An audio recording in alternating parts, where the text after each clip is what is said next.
Hello students, welcome to जीटेक poly. तो वो कैसे हैं आप सब?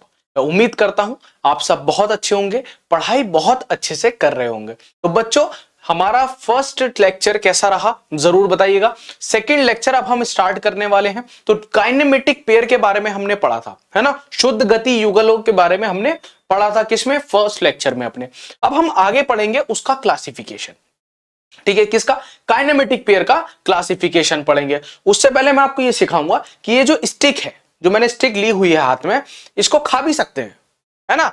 मैं तो खा सकता हूं, सबका नहीं पता। देखो खाकर दिखाऊं, देख लेना कभी आप कहीं मेरे सर चीटिंग करते हैं। देखो खा रहा हूं इधर से, देख लो खा रहा हूं, खाली खा लिया। अब इससे इसकी हेल्प से पढ़ाई करेंगे। ठीक है, देखो क्या पढ़ना है इसमें। पढ़ना क्या है हमें? ये स्टिक जो है ना, वो पढ़ाई के लिए लाया हूं आज मैं। इसकी हेल्प से हम पढ़ेंगे कुछ। क्या पढ़ेंगे वो देखते हैं। हम क्लासिफिकेशन कर रहे हैं किसका? काइनेमेटिक पेयर का, यानी कि शुद्ध गति युगलों का वर्गीकरण किया जा रहा है। ठीक है, क्लासिफिकेशन किया जा रहा है। किस कुछ कुछ बेसिस पे हम करेंगे। किस किस बेसिस पे करेंगे? जब हम करेंगे, जब रिलेटिव मोशन होगा किसके बीच में? लिंक्स के बीच में, यानी कि कड़ियों के बीच में सापेक्ष गति के आधार पर। एक तो इसके बेसिस पे हम इसका वर्गीकरण कर देंगे। दूसरा, type of contact between the links, है ना। कड़ियों के बीच परस्पर संपर्क के आधार पर भी हम इसका वर्गीकरण करेंगे। और तीसरा रहेगा बच्चों हमारा टाइप ऑफ क्लोजर। ठीक है, परस्पर जोड़ने के आधार पर भी हम इसका क्लासिफिकेशन करेंगे, यानी कि वर्गीकरण करेंगे। अब जब हम बात करते हैं बच्चों किसकी? जब हम बात करते हैं relative motion between the links की, तो रिलेटिव मोशन वाला कंसेप्ट तो आपका फर्स्ट लेक्चर से क्लियर हो गया होगा कि रिलेटिव मोशन क्या होता है। तो उसके बेसिस पे हम जो क्लासिफिकेशन करते हैं, वो क्लासिफिकेशन होता है 5 प्रकार से बच्चों। ठीक है, 5 प्रकार से होता है, जिसमें पहला प्रकार है टर्निंग पेयर, जिसको हम क्या बोलते हैं? टर्निंग पेयर बोलते हैं, घुमाऊ युगल। ठीक है, घुमाऊ युगल। अब घुमाऊ की बात हो रही है तो जाहिर सी बात है कोई चीज घूम रही है, यानी कि जब युगल, यानी कि पार्ट, एक पार्ट को दूसरे पार्ट से हम जोड़ते हैं और वो अपने फिक्स्ड ऑर्बिट पर घूमता है, ऐसे टर्न करता है, तो उसको हम क्या बोलते हैं? उसको हम बोलते हैं टर्निंग पेयर बच्चों। ठीक है, क्या हो रहा है? टर्निंग पेयर है। इसको क्या बोल रहे हैं? टर्निंग पेयर बोल रहे हैं, घुमाऊ युगल बोल रहे हैं, घुमाऊ युगल बोल रहे हैं। ये आपको याद रखना है। जब हम स्लाइडिंग पेयर की बात कर रहे हैं तो सरकने वाले युगल की बात हो रही है बच्चों, यानी कि जो पेयर है वो एक दूसरे के ऊपर रखे हुए हैं और दोनों क्या हो रहे हैं? इस प्रकार से जुड़ी है दोनों कड़ियां कि केवल फिसलने वाली गति है, ये वाली गति है। ठीक है, इस तरह से स्लाइडिंग हो रही है दोनों पेयर्स के बीच में, दोनों युगल के बीच में। ठीक है, तो उस तरह के युगल को हम क्या बोलते हैं? उस तरह के पेयर को हम बोलते हैं स्लाइडिंग पेयर। लेकिन जब हम बात करते हैं तीसरे प्रकार की, तो वो आता है हमारा रोलिंग पेयर। रोलिंग पेयर यानी कि बेलन युगल। अब रोलिंग पेयर यानी कि सपोज ये इस प्रकार है, ये सरफेस है और ये रोलर रखा हुआ है कोई। अब ये रोलर देखो आगे बढ़ रहा है, लेकिन कर तो रोल ही रहा है ना, ये रोल कर रहा है, रोल कर रहा है, रोल करते हुए आगे बढ़ रहा है। इस प्रकार के जो पेयर होता है उसको क्या बोलते हैं? हम बोलते हैं रोलिंग पेयर। क्या बोलते हैं बच्चों? रोलिंग पेयर बोलते हैं। 3 हो गए ना। इसमें स्थिर यानी कि फिक्स्ड एलिमेंट में दूसरा अवयव घूमता है। एक तो फिक्स हो गया और दूसरा घूम रहा है। जैसे बियरिंग में शाफ्ट लगा दी तो क्या हुआ? बियरिंग तो फिक्स्ड हो गया लेकिन शाफ्ट घूम रही है, शाफ्ट घूम रही है। इस तरह के प्रकार को हम क्या बोलते हैं? रोलिंग पेयर बोलते हैं, बेलन युगल बोलते हैं। अब हम बात करते हैं स्क्रू पेयर की। तो जब मैं स्क्रू पेयर की बात करता हूं बच्चों, तो इसमें क्या होता है? एक अवयव दूसरे अवयव पर चूड़ी की सहायता से घूमता है। ठीक है, एक अवयव दूसरे अवयव पर, है ना, एक पार्ट दूसरे पार्ट पर चूड़ी की सहायता से घूमता है, जैसे नट बोल्ट। अब देखो ये जो नट है, ये बोल्ट पर चूड़ी की सहायता से ही तो घूम रहा है, ये घूम रहा है, ऊपर चढ़ता जा रहा है। जैसे जैसे मैं इसको घुमा रहा हूं ऊपर चढ़ता जा रहा है। तो इस तरह के पेयर को क्या बोला जाता है बच्चों? इस तरह के पेयर को स्क्रू पेयर यानी कि पेंच युगल बोला जाता है। ठीक है, स्फेरिकल पेयर गोलाकार युगल, यानी कि आपने एक किसी सरफेस पे गोल चीज को रखा, अब वो घूम रही है। ठीक है, यानी कि किस प्रकार का युगल है कि एक स्थिर अवयव है और गोलाकार खांचे में दूसरा गोलाकार अवयव लगा दिया। सपोज क्या हुआ कि एक गोलाकार खांचा है इस प्रकार का और आपने क्या किया, दूसरा युगल इसमें लगा दिया, दूसरा युगल नहीं सॉरी अवयव इसमें लगा दिया इस प्रकार का। ठीक है, अब ये इसके अंदर घूम रहा है। ठीक है, अब ये इसके अंदर घूम रहा है तो उस प्रकार के युगल को हम क्या बोलते हैं, पेयर को स्फेरिकल पेयर यानी कि गोलाकार युगल बोला जाता है। तो आपको समझ में आ रहा है क्या हो रहा है कि अगर हमने क्लासिफिकेशन किया, इसका वर्गीकरण किया, किसके बेसिस पे, किसके आधार पे, सापेक्ष गति के आधार पर। कड़ियों के बीच में सापेक्ष गति है यानी कि रिलेटिव मोशन है। ठीक है, तो 5 प्रकार की होंगी, वो कौन कौन सी होंगी, टर्निंग पेयर होगी, स्लाइडिंग पेयर होगी, रोलिंग पेयर होगी, स्क्रू पेयर होगी और स्फेरिकल पेयर होगी। ठीक है, हिंदी में अगर पढ़े तो इसको घुमाऊ युगल बोला जाएगा। ठीक है, इसको सरकने वाले युगल बोला जाएगा। स्लाइडिंग है ना, सरक ही तो रहा है एक दूसरे के ऊपर, तो सरकने वाले युगल।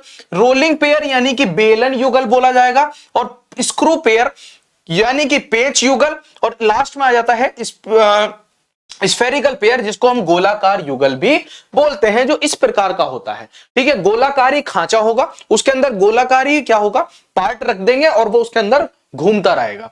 ठीक है, आगे देखते हैं। जब हम इनका क्लासिफिकेशन करते हैं बच्चों, ठीक है, किसके आधार पे, जब इनका क्लासिफिकेशन हम करते हैं कॉन्टेक्ट बिटवीन द लिंक्स, किसके, type of contact between the links, तो 2 प्रकार के आते हैं, यानी कि जो लिंक्स हैं उनके बीच में जो संपर्क है, ठीक है, वो उसके आधार पे उसका वर्गीकरण किया जा रहा है। अब देखो तो वो 2 प्रकार का है, एक लोअर पेयर यानी कि निम्न युगल, है ना, मैं गूगल बोल रहा हूं, पूरे दिन गूगल पर रहते हैं ना तो गूगल दिमाग में रहता है, तो निम्न युगल, और दूसरा है हायर पेयर यानी कि उच्च युगल। जैसे मैं आपको एक बात बताऊं, जब मैं आपको रिवेट पढ़ा रहा था, रिवेट, ठीक है, तो बार बार मेरे मुंह से रैबिट निकल रहा था, क्योंकि जहां पे हम ऑफलाइन सेंटर पे क्लासेस लेते हैं वहां पे एक सॉफ्टवेयर होता है जो सिविल के बच्चों को सिखाया जाता है जिसका नाम होता है रैबिट। ठीक है, मॉडलिंग सॉफ्टवेयर है, सिविल के लिए बहुत इंपॉर्टेंट है, सीखना चाहिए आप लोगों को, बहुत इंपॉर्टेंट है। ऑटोकैड, रेविट, ठीक है, सिविल के लिए, और ऑटोकैड, सॉलिडवर्क्स मैकेनिकल स्टूडेंट्स के लिए बहुत इंपॉर्टेंट सॉफ्टवेयर्स हैं, आपको आने चाहिए। तो पूरे दिन क्या चलता था दिमाग में, रैबिट चलता था। अब जब मैं आपको रिवेट पढ़ाता था तो मेरे मुंह से रैबिट निकलता था। ठीक है, मैं बड़ा ध्यान रखता था इन सब चीजों का। ऐसे ही आज हो रहा है, अब युगल को मैं गूगल बोल रहा हूं, ठीक है, आप पढ़ो युगल, तो लोअर पेयर को हम क्या बोल रहे हैं, निम्न युगल बोल रहे हैं, और हायर पेयर को हम उच्च युगल बोल रहे हैं बच्चों।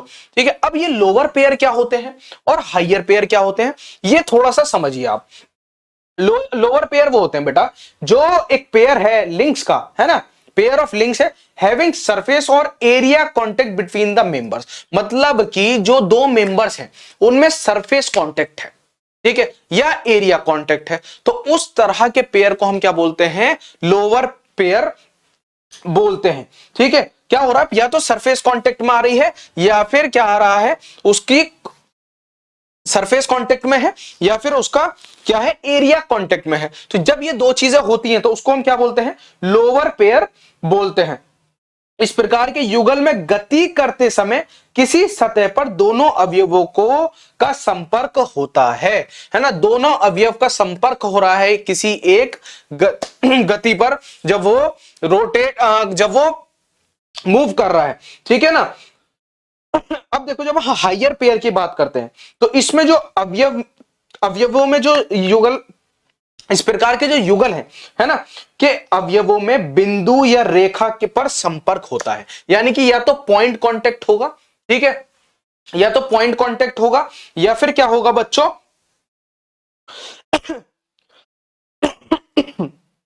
या फिर लाइन कांटेक्ट होगा। ठीक है, अब देखो आपने समझा कि जो लोअर पेयर है, लोअर पेयर में अगर मैं कांटेक्ट की बात करूं तो इसमें सरफेस कांटेक्ट होता है, सरफेस कांटेक्ट होता है या एरिया कांटेक्ट होता है। मतलब कि अगर एक पार्ट दूसरे पार्ट पर घूम रहा है तो वो पूरा सरफेस के कांटेक्ट में आएगा उसके। ठीक है, और अगर मैं बात करूं हायर पेयर की तो इसमें या क्या होगा, या तो पॉइंट कांटेक्ट होगा, किसी एक बिंदु पर कांटेक्ट होगा बस, या फिर लाइन कांटेक्ट होगा। एक लाइन में कांटेक्ट हो रहा होगा, पूरी सरफेस पे कांटेक्ट नहीं होगा, पूरी सरफेस से नहीं जुड़ेगा दूसरे सरफेस के आकर के। जैसे अगर मैं देखूं पॉइंट कांटेक्ट और लाइन कांटेक्ट की अगर मैं बच्चों आपसे बात करूं तो ये देखो, ये गियर घूम रहे हैं दो, ठीक है। तो जब ये दोनों गियर घूमेंगे तो ये जो कांटेक्ट होगा या तो इस पॉइंट पे होगा या इस पॉइंट पे होगा, दो ही पॉइंट पे कांटेक्ट हो रहा होगा ना। तो इस तरह का जो क्लासिफिकेशन है उसको क्या बोलते हैं, इसको बोलते हैं हाइयर पेयर, ठीक है। अब समझ में आया कि अगर हम कांटेक्ट बिटवीन द लिंक्स यानी कि कड़ियों के बीच में परस्पर संपर्क के आधार पे अगर इसका वर्गीकरण करें हम तो क्या आएगा, हाइयर पेयर और लोअर पेयर। लोअर पेयर में पूरी सरफेस कांटेक्ट में आती है, ठीक है, पूरी सरफेस ही कांटेक्ट में आएगी। जैसे कहां आती है, जैसे कोई भी सपोज स्लाइडिंग पेयर है, स्लाइडिंग पेयर है, इसको लिखवा दूं मैं आपको ज्यादा बेटर रहेगा, है ना। एक कॉपी एक पेन लीजिए, ठीक है, और इसको लिखते हैं साथ साथ, ज्यादा अच्छे से समझ में आएगा। लोअर पेयर और higher pair,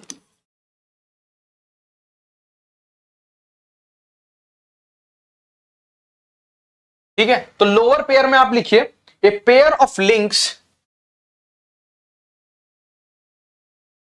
a pair of links having surface contact और सरफेस और area contact, area contact between the members, between the members is known as lower pair, निम्न युगल, लोअर पेयर, ठीक है। अब इसके एग्जाम्पल क्या क्या है हमारे, इसके एग्जाम्पल है जैसे कि स्लाइडिंग पेयर, स्लाइडिंग पेयर होगा ना तो उसमें पूरी सरफेस ही कांटेक्ट में आ रही होगी, सरकने वाला है, सरकने वाला है तो पूरी सरफेस कांटेक्ट में आ रही होगी उसके, ठीक है। दूसरा अगर मैं बात करूं स्क्रू पेयर, स्क्रू पेयर की, तो अगर स्क्रू घूम रहा है, देखो ये जो स्क्रू अगर घूम रहा है इस नट से संपर्क में, तो क्या हो रहा है, इसकी पूरी सरफेस इसके पूरी सरफेस के कांटेक्ट में है, ठीक है। तीसरा एक और इसका एग्जांपल है क्या, टर्निंग पेयर, टर्निंग पेयर वो भी पूरा सरफेस के कांटेक्ट में घूमता है, ठीक है। अब हम पढ़ते हैं हाइयर पेयर। अब जब हाइयर पेयर की बात करते हैं तो देखो हाइयर पेयर की डेफिनेशन लिखो। हाइयर पेयर क्या है, when a pair has a point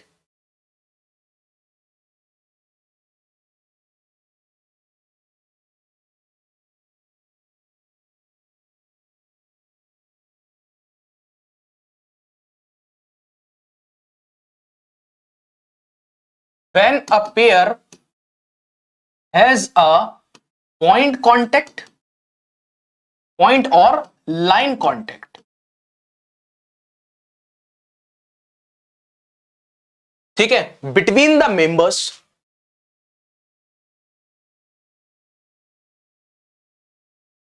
between the members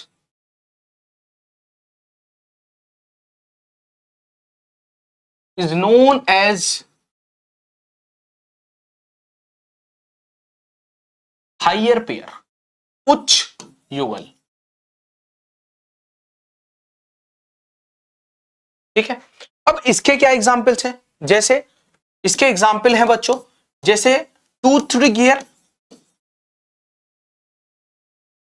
toothed gear जो अभी मैंने आपको दिखाया, घूम रहे थे ना दोनों गियर्स, तो क्या है, दोनों पॉइंट कांटेक्ट में है या फिर लाइन कांटेक्ट में है। लाइन कांटेक्ट में क्या आती है आपकी, जैसे belt, belt drive, belt drive घुमाइए आप किसी चीज पे तो वो एक लाइन के कांटेक्ट में होगी, पूरी सरफेस के कांटेक्ट में नहीं होगी, ठीक है। अब हम आगे पढ़ते हैं, आगे पढ़ते हैं। इसका एक और क्लासिफिकेशन है, किसके बेसिस पे है, वो कड़ियों के परस्पर जोड़ने के आधार पर है, यानी क्लोजर के बेसिस पे है। यानी कि ये दो टाइप का है, ओपन पेयर है और क्लोज पेयर है, जब हम ओपन पेयर की बात करते हैं बच्चों, है ना, ओपन पेयर यानी कि अनक्लोज्ड है भाई, ओपन है, अब उसको ओपन बोलो, खुला बोलो या अनक्लोज बोल दो, बात तो एक ही है, ठीक है। खुला युगल और क्लोज पेयर की जब मैं बात करता हूं, ठीक है, तो इसको बोलते हैं बंद युगल, ठीक है। दो बेसिस पे हो रहा है। अब देखो इसमें है क्या चीज, ये बंद युगल और ओपन युगल। जो ये ओपन युगल है ना बच्चों, ओपन युगल, इसको एक और कुछ भी बोला जाता है, क्या बोला जाता है पता है? इसको बोलते हैं फोर्स्ड क्लोज युगल, फोर्स्ड क्लोज्ड पेयर, है ना, फोर्स क्लोज्ड पेयर। और जो ये क्लोज पेयर है, ठीक है, इसको सेल्फ क्लोज पेयर भी बोला जाता है, सेल्फ क्लोज्ड। तो ये दो नाम तो आपको इसके यहां पता चल गए कि ये दोनों नाम से भी पूछा जा सकता है। या तो आपसे पूछेगा कि ओपन पेयर क्या है या क्लोज पेयर क्या है, या फिर आपसे पूछेगा फोर्स क्लोज पेयर और सेल्फ क्लोज पेयर में क्या फर्क होता है, ठीक है। तो आप क्या बताएंगे? आप ये बताएंगे कि सर जो ओपन और क्लोज्ड, ओपन और फोर्स क्लोज पेयर है, ठीक है, वो क्या होता है, उसको हम, उसका मतलब क्या होता है पहले वो बता देता हूं कि ओपन पेयर को फोर्स क्लोज पेयर भी बोला जाता है। पहला डिफरेंस तो ये आया। दूसरा डिफरेंस दूसरे वाले का कि क्लोज पेयर को सेल्फ क्लोज पेयर भी बोला जाता है, ठीक है सर। अब ये जो डायग्राम बनाए गए हैं इसका क्या मतलब है यहां पे, वो एक बार समझिए। इसका ये मतलब है कि जो ओपन पेयर है, ओपन पेयर पे ध्यान दीजिएगा इस वाले पे, इसका ये मतलब है कि जो दो लिंक्स हैं वो आपस में जोड़े गए हैं मैकेनिकली, ठीक है, लेकिन इनको इस जगह रोकने के लिए, ठीक है। अब देखो सपोज ये कैम घूम रहा है, ये कैम घूम रहा है, ये फॉलोवर है, तो जब ये कैम घूमेगा तो फॉलोवर ऊपर नीचे होगा या नहीं होगा? होगा। लेकिन इस फॉलोवर को वापस इसके यहां पे लाने के लिए भी किसी चीज की हेल्प की जरूरत पड़ेगी। किस चीज की हेल्प की जरूरत पड़ेगी? स्प्रिंग की जरूरत पड़ेगी। यहां पे मुझे स्प्रिंग लगाना पड़ेगा ताकि ये क्या हो, ये ऊपर भी जाए और ऊपर जाके ये वापस से नीचे भी आए, ठीक है। स्प्रिंग क्या करे, इसे वापस से वापस कर दे, ठीक है। तो इस तरह के पेयर को क्या बोलते हैं हम? ओपन पेयर बोलते हैं। इनको क्या है, क्लोज बनाना पड़ता है, ठीक है, फोर्सली क्लोज करना पड़ता है। किसकी हेल्प से? स्प्रिंग की हेल्प से, ठीक है। और जब मैं बात करता हूं क्लोज पेयर की, तो ये क्या है? सेल्फ क्लोज्ड है, ये तो बंद है, ये तो बंद है, ठीक है। इसमें क्या होगा, दो एलिमेंट का पेयर यहां पे लगाया गया है, ठीक है, जोड़ दिया ना आपस में, मैकेनिकली उनको जोड़ दिया, तो हम रिक्वायर काइंड ऑफ मोशन इसमें कर सकते हैं, जैसा चाहे वैसा मोशन इस प्रकार के सिस्टम में हम कर सकते हैं, क्योंकि ये बंद है। जिस वजह से हमने इसे बनाया था वो ये कर रहा है। लेकिन अगर इसमें मोशन कराया तो फॉलोवर एक बार ऊपर तो जरूर जाएगा लेकिन नीचे नहीं आएगा। नीचे लाने के लिए आपको इसके ऊपर स्प्रिंग लगाना ही पड़ेगा, तभी ये क्या होगा, काम करेगा, अदरवाइज काम नहीं करेगा। आगे बढ़े बच्चों, आगे बढ़ जाए। अब देखो, अब हम क्या पढ़ने वाले हैं? अब हम पढ़ने वाले हैं काइनेमेटिक चेन के बारे में, ठीक है। तो स्टार्ट करते हैं अपना नया टॉपिक, काइनेमेटिक चेन। तो बच्चों काइनेमेटिक चेन को शुद्ध गति युगल बोला जाता है, ठीक है, शुद्ध गति चेन बोला जाता है। शुद्ध गति युगल क्या था? Kinematic pair. अब काइनेमेटिक चेन की बात हो रही है तो क्या आ गया? शुद्ध गति चेन की बात करेंगे हम, ठीक है, शुद्ध गति चेन की बात करेंगे।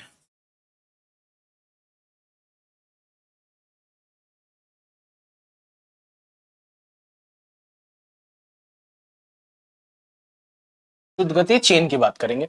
अब देखो इसमें ये होता क्या चीज है, इसका ये मतलब है बच्चों, शुद्ध गति चेन का क्या मतलब है कि काइनेमेटिक पेयर को इस प्रकार से जोड़े कि ये हमें वो डेफिनेट मोशन दे जो हमें चाहिए। यानी कि हम काइनेमेटिक पेयर्स को इस तरह से अरेंज कर रहे हैं, इस तरह से जोड़े कि वो हमें एक मोशन दे, ठीक है, एक डेफिनेट मोशन दे जिस वजह से हमें बनाया, हमने उसे हमें बनाया था, ठीक है। सपोज आपने क्या किया, आपने किसी पेयर को इस प्रकार से जोड़ा, या आपने जोड़ा, ठीक है। अब क्या इसमें मोशन होगा?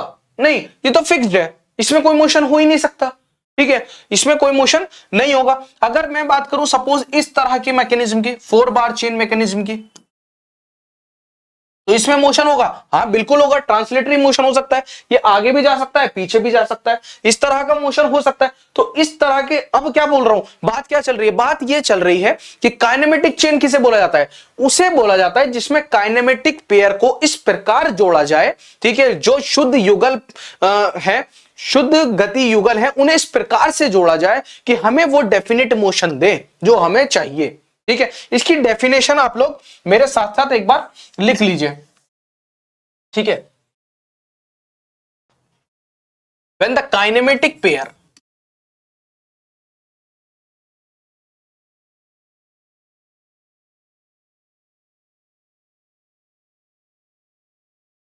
when the kinematic pair are coupled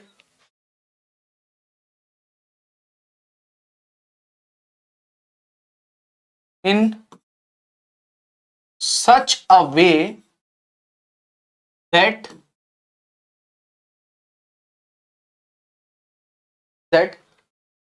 the last link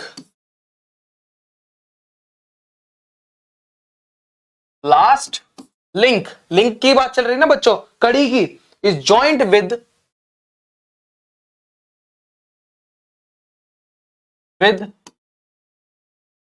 अब लास्ट कड़ी किस कड़ी से आकर के जुड़ती है बाद में, फर्स्ट लिंक टू आगे क्या होगा, टू ट्रांसमिट डेफिनिट मोशन।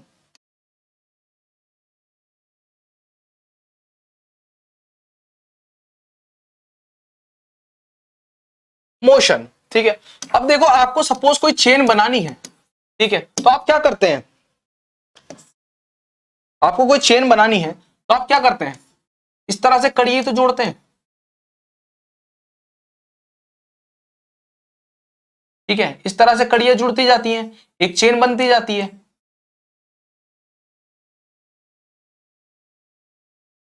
ये बनती जा रही है। ठीक है, ये चेन बन गई, लेकिन मैंने क्या किया, ये लास्ट वाली कड़ी थी बच्चों, लास्ट, इसको किससे जोड़ा, पहली वाली से जोड़ा, तो एक क्या बनी, एक चेन बनी। ठीक है, लेकिन हम इन काइनेमेटिक चेन किसे बोलेंगे, इसको काइनेमेटिक चेन नहीं बोलेंगे। काइनेमेटिक चेन किसको बोलेंगे, जिसमें डेफिनिट मोशन हमें मिले। इस तरह से जोड़ना है कि डेफिनिट मोशन मिले, ये नहीं कि कुछ भी कहीं भी जोड़ दिया, है ना, अब सोच रहे हैं मोशन तो इसमें हो ही नहीं रहा, है ना, उस तरीके से नहीं जोड़ सकते आप। आपको पता होना चाहिए कि प्रॉपरली कौन सा लिंक कहां पर जुड़ना है, तभी तो प्रॉपर जो है मैकेनिज्म, जो प्रॉपर मोशन है वो मिल पाएगा। अगर आपने इंजन, सपोज कोई इंजन बना रहे हैं आप, ठीक है, कोई इंजन बना रहे हैं, ठीक है, अब यहां से क्या हो रहा है, यहां से कोई पावर मिल रही है इंजन को, अब आपने ये वाला पार्ट, ये अलग जोड़ रखे हैं, ये अलग जोड़ रखे हैं, ये अलग जोड़ रखे हैं, तो क्या होगा, सब बिखरे पड़े इंजन के अंदर, कोई भी चलेगा नहीं चलेगा, जब लिंक है ही नहीं आपस में। ठीक है, इसको इससे जोड़ दिया, इसको इससे जोड़ दिया, इसको इससे जोड़ दिया, यहां जोड़ दिया, यहां जोड़ दिया, इससे किसी को जोड़ा ही नहीं। ठीक है, या अगर इसको जोड़ भी दिया तो इससे इसको नहीं जोड़ा, तो क्या हुआ, काइनेमेटिक चेन नहीं बन रही है। ठीक है, इसमें क्या होगा, इसमें मोशन नहीं मिलने वाला आपको। ठीक है, चेन तो बन रही है लेकिन काइनेमेटिक चेन नहीं है ये। ठीक है, तो आपको क्या करना है, प्रॉपरली उस तरह से अरेंज करना है कि काइनेमेटिक चेन बने, आपको एक डेफिनिट मोशन इसमें प्राप्त हो। ठीक है, एक डेफिनिट मोशन मिले। तो अब हिंदी वाले बच्चे भी जरूर ध्यान दीजिएगा, इस प्रकार से जोड़े कि ये हमें वो डेफिनिट मोशन दे जो हमें चाहिए। बेटा मैं हर चीज को हिंदी में नहीं लिख सकता, है ना, कुछ चीजें आप क्या किया करिए, अगर मैं बोलता हूं ना तो उसको नोट कर लिया करिए थोड़ा सा। मुझे पता है ये मेरे बच्चे बहुत ज्यादा समझदार हैं, मुझे पता है आप लिख भी सकते हैं, तभी मैं थोड़ी कुछ चीजें आपके ऊपर छोड़ देता हूं, बाकी सारी चीजें तो हम कर ही रहे हैं ना। थोड़ा सा आप एफर्ट मेरे साथ लगा लीजिए, एक कॉपी पेन लेकर के बैठ जाया करिए, खाली मोबाइल से काम नहीं होता ना बेटा। तो क्या करना है, कॉपी एक पेन भी लेना है, कुछ चीज बोल रहे हैं तो उसको हैंड टू हैंड नोट कर लो। ठीक है, ताकि जब कोर्स कंप्लीट हो तो आपके पास एक प्रॉपर नोट्स बने हो। ठीक है, पीडीएफ का तो ऐसे ही रहता है ना, वैसे पीडीएफ में सारी टेलीग्राम पे आपको प्रोवाइड करा दी जाएंगी। ठीक है, लेकिन तब भी अपने नोट्स ज्यादा बेटर समझ में आते हैं, उसको बनाते रहना साथ साथ। अब देखो इसमें क्या होता है, काइनेमेटिक चेन में इसमें एक फॉर्मूला मिलता है मुझे। फॉर्मूला क्या है, वो फॉर्मूला है L is equal to 2p-4, ये एक फॉर्मूला मिलता है। ठीक है, अब इस फॉर्मूले की हेल्प से बच्चों मैं ये पता कर सकता हूं कि जो मोशन होगा काइनेमेटिक चेन में, ठीक है, वो इन कंस्ट्रेंट मोशन होगा, ठीक है, वो पूर्णतः निरुद्ध गति होगी, ठीक है, या वो अपूर्ण, अपूर्ण क्या बोलते हैं इसको, इनकम्प्लीट कंस्ट्रेंट मोशन को क्या बोलते हैं, अपूर्ण निरुद्ध गति होगी, ठीक है। थोड़ा सा हिंदी में अपना हाथ थोड़ा तंग है। अब देखो हमने क्या करना है, अब इसको पढ़ना है, ठीक है। ये रिलेशन जो दिया गया इसमें ये L क्या है, ये P क्या है, तो ये जो L है ना बच्चों, ये है number of links, number of links है, ठीक है, और जो P है ये है नंबर ऑफ पेयर्स, ठीक है। अब आप ये कैसे पता करें सर कि इसमें जो है वो कंस्ट्रेंट मोशन होगा या इनकम्प्लीट कंस्ट्रेंट मोशन होगा, ये या क्या होगा, या कब इसको हम कोई मैकेनिज्म नहीं होगा, इसको स्ट्रक्चर घोषित कर देंगे हम, ऐसी कौन सी कंडीशंस वो होंगी, तो वो कुछ कंडीशंस है बच्चों। वो क्या कंडीशन है वो मैं आपको आइए बता देता हूं। फॉर्मूला लिख लीजिए पहले, हमारा फॉर्मूला क्या है, L is equal to 2p minus 4, बड़ा आसान फॉर्मूला है जिसमें से L क्या है, नंबर ऑफ लिंक्स है, और P क्या है, नंबर ऑफ पेयर्स है, ठीक है। किसी किसी में फॉर्मूला J से भी करके दिया जाता है, उसमें नंबर ऑफ जॉइंट्स रहते हैं। आप ये वाला करो, कोई दिक्कत नहीं है, कंफ्यूज होने की जरूरत नहीं है, ठीक है। अब देखो इसको में आगे क्या करना है आपको, कि आपने क्या करना है, अगर कोई ऐसी कंडीशन आ गई बेटा, क्या कि अगर ये L बड़ा हो गया 2p माइनस 4 से, यानी कि जो लेफ्ट हैंड साइड है वो बड़ी है किससे, राइट हैंड साइड से, ये वाली कंडीशन आ गई, तो ये इस कंडीशन में क्या होगा, इस कंडीशन में ये स्ट्रक्चर है, ये मैकेनिज्म नहीं है, ये क्या है, ये सिर्फ एक स्ट्रक्चर है, इसमें मोशन नहीं होगा, ठीक है। ये इस तरह की कोई स्ट्रक्चर है, इसमें मोशन नहीं होगा, सिर्फ ये एक स्ट्रक्चर है, बस आपको इसको एक स्ट्रक्चर बोल सकते हो। अगर कोई ऐसी कंडीशन आ रही है कि लेफ्ट हैंड साइड बड़ी है राइट हैंड साइड से, यानी कि L बड़ा है 2p माइनस 4 से, ठीक है। अब देखो ऐसी कंडीशन आती कब है, अगर मैं एक पुट करूं values L is equal to 2p minus 4, है ना, एक एग्जाम्पल ले रहा हूं बस, ठीक है, ये एक एग्जाम्पल है, इसमें L की वैल्यू भी 3 पुट कर देते हैं, L की वैल्यू भी 3 पुट कर देते हैं, और P की वैल्यू भी 3 पुट करते हैं, ठीक है। यानी कि नंबर ऑफ लिंक्स भी 3 है और नंबर ऑफ पेयर भी 3 है, जोड़े भी 3 है।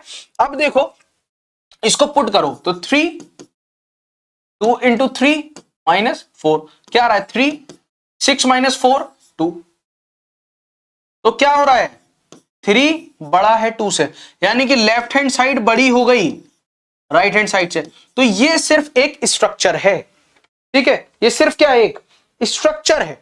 अब मेरे को पता ये स्ट्रक्चर होगी कैसे, मैंने अभी आपको ये बताया कि ये वाली स्ट्रक्चर है, ये आपको कैसे पता, आप मेरे से पूछ रहे हैं सर कैसे है ये स्ट्रक्चर, तो इसमें काउंट करिए नंबर ऑफ लिंक्स कितने हैं, 3, 1 2 3, नंबर ऑफ लिंक्स कितने हैं, 1 2 3, ये लिंक्स ही तो हैं, ये वाले 1 2 3 नंबर ऑफ लिंक्स, और नंबर ऑफ पेयर कितने हैं, एक जोड़ा ये बन गया, एक जोड़ा ये बन गया, एक जोड़ा ये बन गया, 3 ही पेयर बन गए, तीनों पेयर बन रहे हैं ना, 3 पेयर 3 लिंक्स, तो कौन सी कंडीशन आ गई, लेफ्ट हैंड साइड बड़ी हो गई राइट हैंड साइड से, तो ये सिर्फ एक स्ट्रक्चर है, इसमें मोशन नहीं होगा, ये कंफर्म्ड है, पहली कंडीशन आपकी हो गई।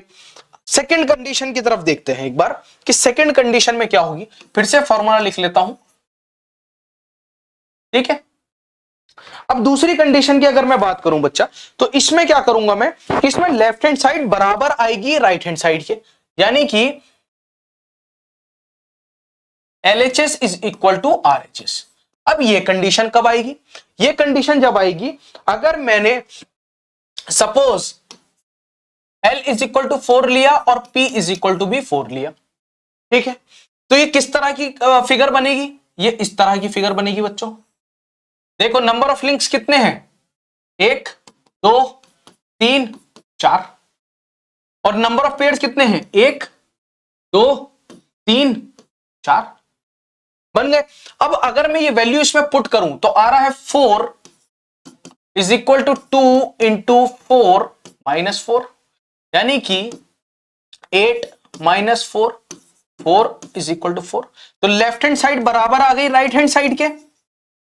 अब क्या होगा सर जब लेफ्ट हैंड साइड बराबर आएगी राइट हैंड साइड के, तो इसको बोलेंगे ये काइनेमेटिक चेन है और ये मोशन ट्रांसमिट करेगी, यानी कि कंस्ट्रेन्ड मोशन होगा इसमें, पूर्णतया निरुद्ध गति होगी इसमें, ठीक है, क्योंकि लेफ्ट हैंड साइड बराबर है राइट हैंड साइड के, बिल्कुल कंस्ट्रेन्ड मोशन होगा इसमें। ये आगे भी मोशन कर सकता है, पीछे भी मोशन कर सकता है। अगर मैं इसको फिक्स कर दूं, ठीक है, इस वाले हिस्से को मैं फिक्स कर दूं, तो ये आगे भी रोटेट मोशन कर सकता है और पीछे भी मोशन कर सकता है।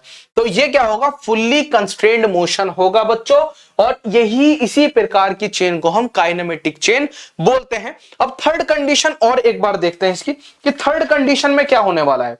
तो थर्ड कंडीशन में क्या होगा, अब राइट हैंड साइड बड़ी होगी, और जब राइट हैंड साइड बड़ी होगी तो क्या होगा, इनकंप्लीटली कंस्ट्रेन्ड मोशन होगा। ठीक है, देखो कैसे होगा। ये कौन सा आ गया, सेकेंड आ गई कंडीशन, ठीक है, ये वाली इसकी फर्स्ट कंडीशन हो गई। अब इसकी थर्ड कंडीशन पढ़ेंगे। अब देखो थर्ड कंडीशन में क्या होगा, L is equal to 2p minus 4, ये लिखा मैंने, इनकम्प्लीटली कंस्ट्रेंट मोशन होएगा, यानी कि लेफ्ट हैंड साइड छोटी हो जाएगी राइट हैंड साइड से। बहुत सही, कोई दिक्कत नहीं। कि कब होगा ऐसा, ऐसा जब होगा कि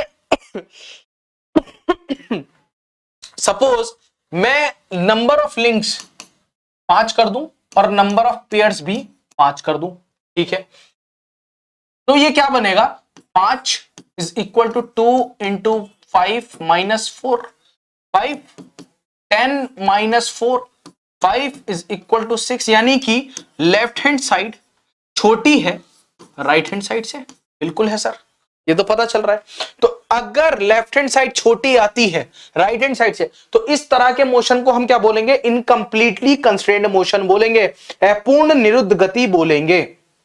तो क्या होगा, अब देखो, अगर अब इसमें दो चीज आ जाती हैं, इसमें दो चीज क्या आ जाती हैं, कि जो हमारी टाइप्स ऑफ काइनेमेटिक चेन है, ठीक है, काइनेमेटिक चेन है वो दो तरह की होती है, एक सिंपल, एक कंपाउंड। सिंपल, कंपाउंड, नोट करते रहिएगा ये सब साथ में। अगर काइनेमेटिक चेन के मैं प्रकार पढ़ूं, टाइप्स ऑफ काइनेमेटिक चेन, तो क्या है ये, काइनेमेटिक चेन के प्रकार हैं कुछ। कौन से प्रकार है, दो प्रकार की होती है ये बच्चों, कौन कौन से हैं वो, एक होता है सिंपल, दूसरा होता है कंपाउंड। दूसरा क्या है, कंपाउंड। अब सिंपल तो आपको समझ में आ रहा होगा ना, सिंपल में क्या है, सिंपल यानी कि सरल शुद्ध गति चेन है, ठीक है, और कंपाउंड यौगिक शुद्ध गति चेन है, ठीक है। ये सरल है एकदम, सिंपल है, और ये यौगिक है।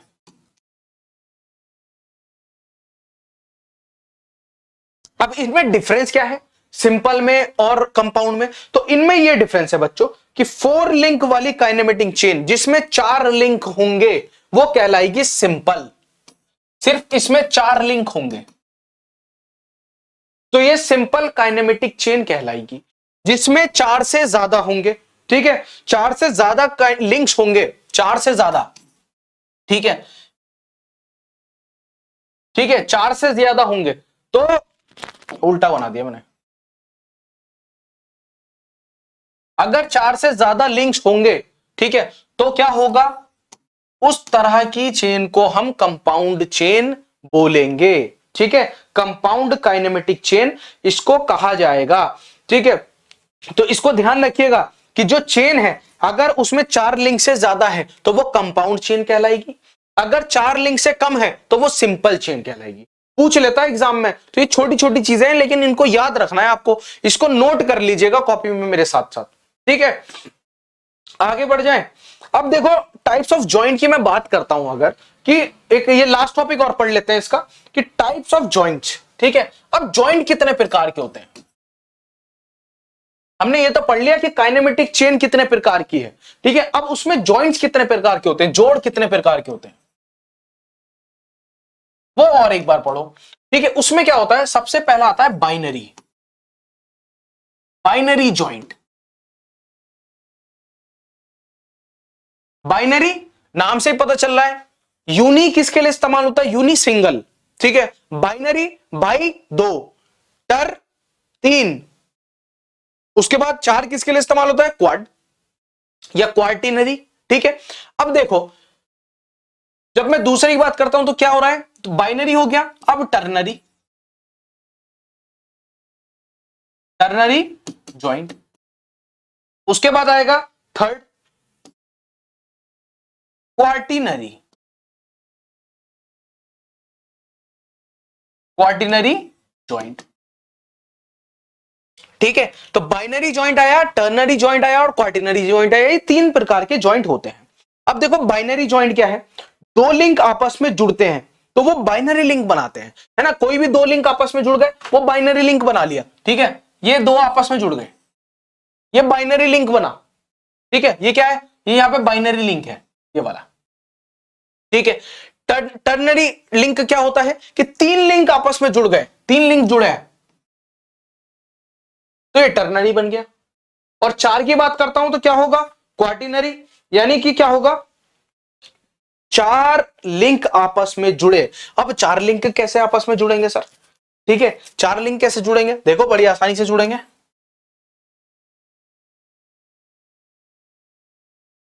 1 2 3 4, चारों लिंक एक जगह जुड़ गए, क्वार्टिनरी लिंक बना लिया, ठीक है, बना लिया। बड़ा आसान है।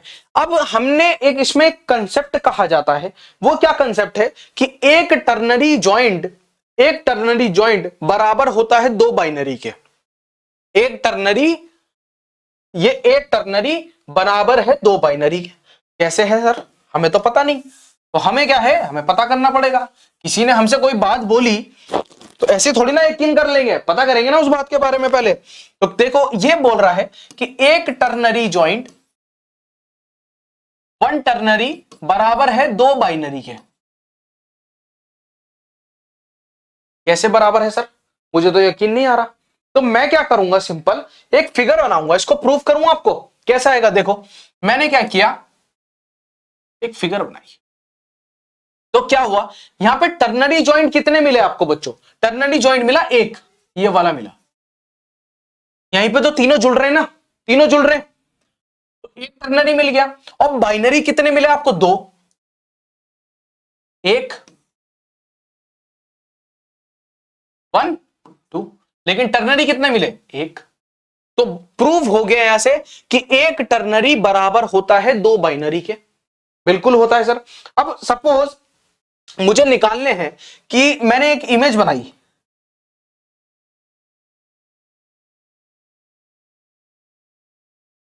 ये बनाई।